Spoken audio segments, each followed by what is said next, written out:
Salve, salve galera! Pax Vobis, tio Vini aqui da classe Esquadrão Bereano e começa a aula de hoje com uma polêmica. Eu não suporto a grande maioria dos filmes que se dizem cristãos por serem os confeccionadores de uma fábrica de sonhos. Não entendeu? Então acompanhe comigo essa aula, pois nesse trimestre vamos abordar o livro O Deus que Destrói Sonhos, de Rodrigo Bibo. Pois será que Deus só é fiel quando me abençoa? Mas e se derrubar o meu sorvete, ele deixa de ser fiel? Veremos isso e muito mais na aula de hoje, então fiquem ligados aí porque estamos só começando. Então se liga aí que a aula vai começar!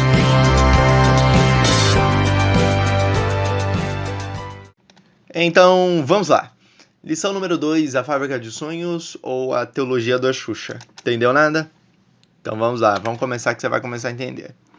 Então a gente vai refletir aqui em João capítulo 3, versículo do 30 ao 31, que diz assim: Ele deve se tornar cada vez maior e eu cada vez menor. Aquele que veio do alto é superior a todos. Nós somos da terra e falamos de coisas terrenas, mas ele veio do céu e é superior a todos. Antigamente, o cinema brasileiro ele se resumia em Xuxa e os Trapalhões, o que, convenhamos, pelo menos para mim, os Trapalhões é muito melhor. Mas no final ali de Lua de Cristal, a Rainha dos Baixinhos ela canta a música tema do filme. Numa parte ela diz assim: tudo o que eu quiser o cara lá de cima vai me dar. Eu sei que citar a música da Xuxa aqui não é uma melhor maneira de começar um argumento, mas é que na minha compreensão, muitos cristãos pensam assim: se eu tiver fé, boas intenções, não fizer um mal para ninguém, posso receber muitas bênçãos de Deus. E assim, sonhar é permitido, almejar lugares mais altos é possível, e eu posso ser o que eu quiser. Só para lembrar essa frase final aí, é o slogan ali da Barbie, tá? Mas muitos filmes evangélicos também seguem essa teologia da Xuxa, como o famoso filme Desafiando Gigantes de 2006, no qual absolutamente tudo dá certo. Tudo, os problemas apresentados no início são solucionados completamente no final. Até um rato morto é achado. É demais, não? Putz, não sei na sua vida, mas na minha vida nem sempre dá tudo certo assim. Penso que esse tipo de mensagem ele vem de mais uma utopia do que é o evangelho. Mas vamos voltar ao assunto ali. Talvez o protagonista do filme fosse mais crente que eu, por isso tão abençoado, né? Bom, acho que não. Mas a gente pode observar isso ao longo de todos esses filmes cristãos que seguem essa mesma linha, que é sempre aquela coisa triunfalista de, sim, eu vou conseguir, eu vou, eu luto, eu oro, eu jejuo, eu leio a Bíblia, e por isso eu conquisto, eu ganho carro, eu ganho casa, eu conquisto tudo que eu quiser, eu conquisto um campeonato impossível de conquistar, eu conquisto tudo isso porque Deus, ele está vendo tudo aquilo que eu fiz para ele, e aí por conta disso ele vai me recompensar pelas coisas que eu fiz para ele. E putz, na vida real não é assim. Na vida real não tem nada a ver com isso. Não, na vida real, filho, você jejua, você ora, você lê a Bíblia, você faz tudo aquilo em que as escrituras nos dizem para ter um relacionamento íntimo com o Senhor, e ainda assim você tem perrengue, e ainda assim você fracassa, e ainda assim você não consegue aquela casa, você não consegue aquele carro, você não consegue aquele emprego, e você fica na pindaíba, e fica sofrendo com isso, até que uma hora acontece uma mudança. Mas isso não é certo, isso não é prometido, isso não é já preparado. Não, isso acontece pela vontade de Deus. Uma coisa é fato: o nosso coração é uma fábrica de sonhos. É da natureza humana fazer planos, assim como bem afirma lá em Provérbios capítulo 16, versículo 1, que diz: o coração do ser humano pode fazer planos, mas a resposta certa vem dos lábios do Senhor. Criados à imagem e semelhança do Criador, incumbidos de várias tarefas no jardim, criar e agir, são características inatas a nós. Porém, Um acontecimento no passado criou um distúrbio ali na força. Bom, quem é fã de Star Wars aí sacou essa. Mas, mas sendo assim, nessas características ali humanas, vemos isso já em Gênesis capítulo 3. O pecado de Adão e Eva, ele afetou todos os que vieram depois deles, toda aquela descendência. De lá para cá, nossos desejos, incluindo os mais nobres, são permeados pelo pecado. O desejo do primeiro casal em querer ser como Deus jogou toda a humanidade numa espiral de decadência.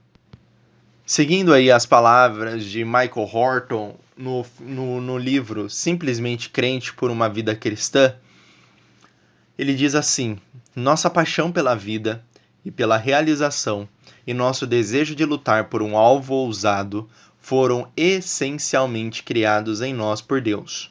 O que mudou depois da queda é a direção desse impulso. Quando desligado de seu objetivo certo, a glória de Deus e o bem de nosso próximo, nosso amor fica focado em si mesmo. Nossas paixões santas ficam viciadas, nos afastando dos passos de Deus e afastando-nos uns dos outros.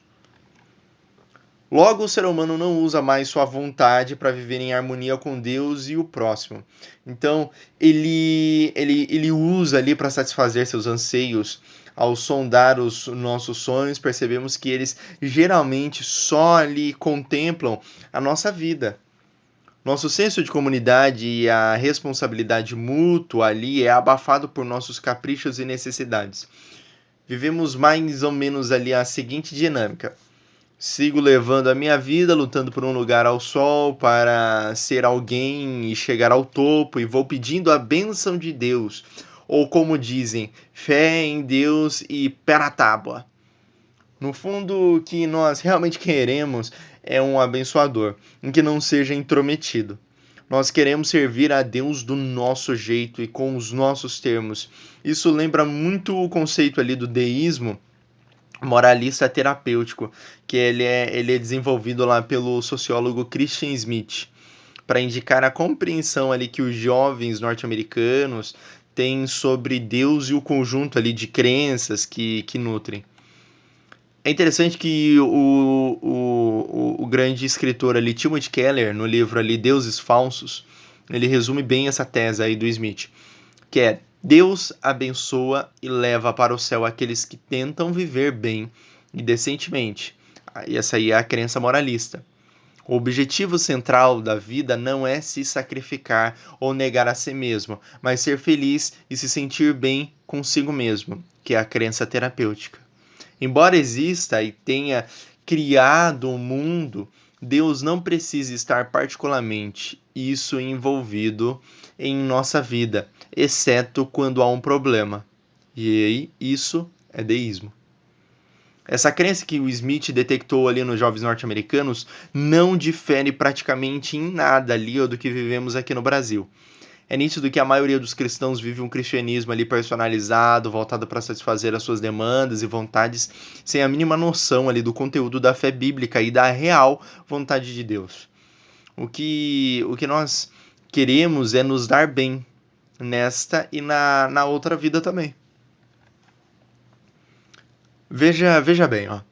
Não quero dizer que não devemos planejar a nossa vida, que todos agora precisam ser voluntários em causas humanitárias ou missionários itinerantes no mundo afora. Calma, calma. A reflexão central aqui desse semestre é apontar para você a necessidade de reconhecer o senhorio de Cristo em nossa vida. É entender que somos escravos submetidos a uma missão que afeta tudo o que somos e que fazemos. Se não considerarmos essas coisas em nossa caminhada, poderemos ter os sonhos mais nobres, como ser pediatra e trabalhar nos postos de saúde de regiões carentes, mas eles talvez não glorifiquem Deus. Como bem frisou ali Iago Martins, ali no livro Você Não Precisa de um Chamado Missionário, infelizmente nós frequentemente temos a sensação de que se estivermos fazendo algo bom, então nossas motivações estão acima de qualquer questionamento. Muito pelo contrário, não há melhor lugar para esconder nossas más motivações do que no serviço ao próximo. Então, a gente vê bem isso em Provérbios 16, versículo 2. Ainda que as pessoas se considerem puras, o Senhor examina as intenções de cada um.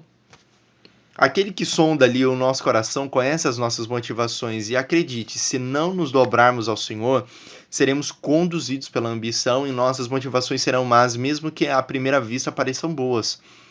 Quantas igrejas aí surgem como fruto dessa ambição caída? Infelizmente tem muitas aí, muitas, chovem de igrejas assim. A ambição não é bem vista pela Bíblia.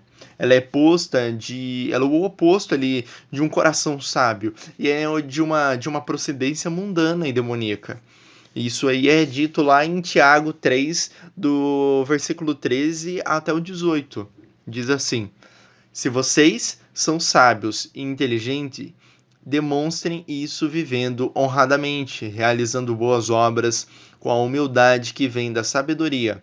Mas se em seu coração há inveja amarga e ambição egoísta, não encubram a verdade com vanglórias e mentiras, porque essas coisas não são espécie de sabedoria que vem do alto. Antes, são terrenas, mundanas e demoníacas. Pois, onde há inveja e ambição egoísta, também há confusão e males de todo tipo. Mas a sabedoria, que vem do alto, é antes de tudo pura. Também é pacífica, sempre amável e disposta a ceder a outros. É cheia de misericórdia e é fruto de boas obras. Não mostra favoritismo e é sempre sincera. E aqueles que são pacificadores plantarão sementes de paz e ajuntarão uma colheita de justiça. Ali o termo grego eritheia, ele é traduzido ali na NVT como ambição egoísta. Pode também ali significar partidarismo, rivalidade ou a própria ambição. E nunca ele é usado ali de forma positiva no Novo Testamento. Dessa forma, falar de ambição egoísta acaba sendo redundante. Segundo Horton, o adjetivo egoísta foi acrescentado devido ao espírito da nossa época, que vê na ambição uma virtude, mas ela não é. A ambição que faz seus sonhos terem primazia, ela sempre vai buscar a autorrealização. Inclusive no latim, ela tem o sentido de sair para fazer campanha eleitoral, buscar fama ou aprovação. Isso é coisa de ego que está bem vivo e não foi crucificado com Cristo. Eu acho interessante ali uma entrevista em que um cantor gospel ali, ele disse que aconselhava o seu filho a não ser baterista, pois dessa forma ficaria lá atrás tocando e não seria um cara de frente. Imagina a frustração desse garoto, que ele tem como primeiro ali instrumento a bateria, mas que se seguir a ambição do pai, ele poderá se tornar um cantor gospel linha de frente com as motivações erradas. Ao invés de ser para glorificar, para adorar ao Senhor, é simplesmente para se exaltar. Geralmente nós somos convidados ali a ser como Moisés, Davi, Paulo ou outro grande personagem da Bíblia. Temos que mirar alto. Ninguém quer ser o Zé da esquina ali. Mas e se Deus nos chamar para ser o Zé da esquina? Isso é sinal de fracasso? Você lembra o nome da pessoa que fez a comida no último retiro do qual você participou? Pois é. Ela não foi tão importante quanto quem deu as palestras ou organizou o evento. Será que o ministério de Paulo teria o mesmo sucesso sem as pessoas ali citadas em Romanos capítulo 16? Provavelmente você está tentando aí lembrar quem que é citado lá, né? Mas então, pois é. Depois que terminar a aula aqui, vai lá e lê Romanos 16. Lê lá Romanos 16 e aí você me diz aí quem são essas pessoas. Tenta me falar aí da importância, qual foram os grandes feitos, os grandes atos Me fala aí, ó, quem é Sincreia. Fala aí pra mim quem é Sincreia. Fala. Não lembra, né? Não sabe quem é? Fala aí quem que Paulo tá saudando a Maria. Quem que é essa Maria? Quem que é Andrônico? Quem que é Junias? Fala pra mim quem é. Quem é Urbano? Quem é Ampliato? Quem é Apeles? Quem é Herodião? Trifena, Trifosa, Pérside. Quem é Rufo? Ansícrito, Flegonte. Quem é Hermes? Quem é Patrobas? Quem é Hermas? Fala pra mim quem é. Não sabe? Lê lá, vê lá os grandes feitos deles e aí depois você volta. Mas continuando, a gente percebe aí o problema desses discursos motivacionais aí travestidos de pregação, dessa teologia aí Xuxa, teologia coach aí, que muitos desses caras aí vêm tentar trazer pra gente, mostrar que a gente pode conquistar, que a gente pode vencer. Eles querem nos fazer ali buscar a glória dos homens, buscar sermos reconhecidos por aqueles que nos cercam. Quem nunca ouviu aí o jargão, Deus vai te tirar do anonimato, oh glória! Aí eu pergunto pra você, qual é o problema do anonimato? Aqueles irmãos e irmãs relacionados ali por Paulo em Romanos 16 eram menos importantes que o apóstolo na obra de Deus? O que quer dizer dos heróis, então, os heróis ali da fé de Hebreus capítulo 11? Que nem tiveram seus nomes citados ali. E aí? Eles são considerados heróis da fé, mas os nomes deles não foram citados. Por conta disso, eles são menores? Por conta disso, eles não são importantes? Por que é separado um capítulo inteiro só para falar dessas pessoas? Nós precisamos dissipar ali essa confusão nesse meio cristão. O alerta ali do escritor David Harvey no livro Resgatando a Ambição é sério.